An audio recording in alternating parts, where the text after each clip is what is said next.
Bonjour à tous, à l'affiche la Peugeot 508 SW, on vous présente le break sous toutes les coutures et pour finir un voyage dans le temps signé Renault en plein Paris.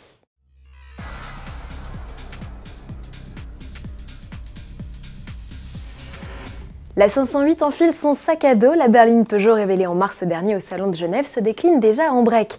Si le constructeur la présente si rapidement alors que son premier bain de foule n'aura lieu qu'en octobre 2018, c'est qu'il s'agit d'une carrosserie particulièrement prisée. Autant, voire plus que la berline. Histoire de nous faire patienter jusque-là et en attendant son arrivée en concession en 2019, Peugeot nous a organisé une rencontre avec un modèle de pré-série. La 508 SW reprend tout du coupé 5 portes, calandre, signature lumineuse et bien sûr ligne de toit plongeante avec hauteur réduite, elle ne mesure qu'1,42 m.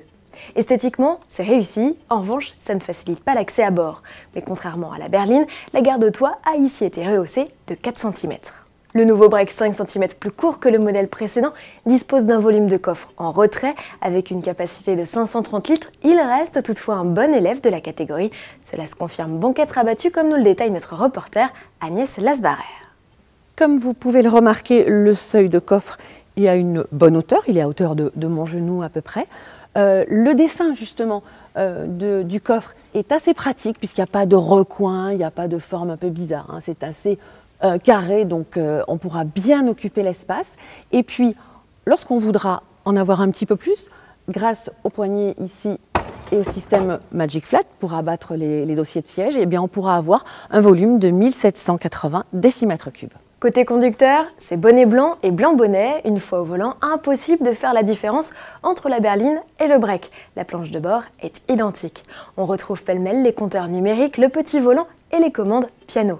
Malgré une dotation en nette hausse, le break parvient à perdre 70 kg sur la balance.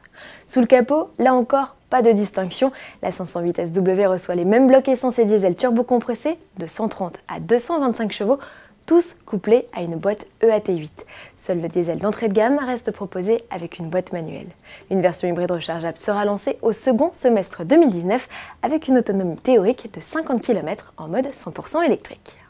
Allez, pour finir, direction les rues de Paris où pour son 120e anniversaire, Renault a offert une expérience pas comme les autres à une poignée de clients de la plateforme de VTC Marcel.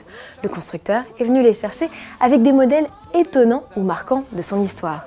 Citons la Type AG1 de 1914, plus connue sous le nom de Taxi de la Marne, la 4 chevaux qui en 1947 révolutionna l'automobile en la démocratisant auprès du grand public, l'étonnant Projet 900, un prototype de 1959 où le conducteur et les passagers semblent avoir inversé leur rôle, ou encore la R12, modèle sportif accessible à tous et lancé dans les années 70. Plus actuel, certains ont pu prendre place dans le concept autonome Symbiose. Pour l'anecdote, si Renault et Marcel ont imaginé ce projet, il faut aussi y voir un clin d'œil à Marcel Renault, coureur automobile et cofondateur de l'Empire, avec ses frères Louis et Fernand. À demain.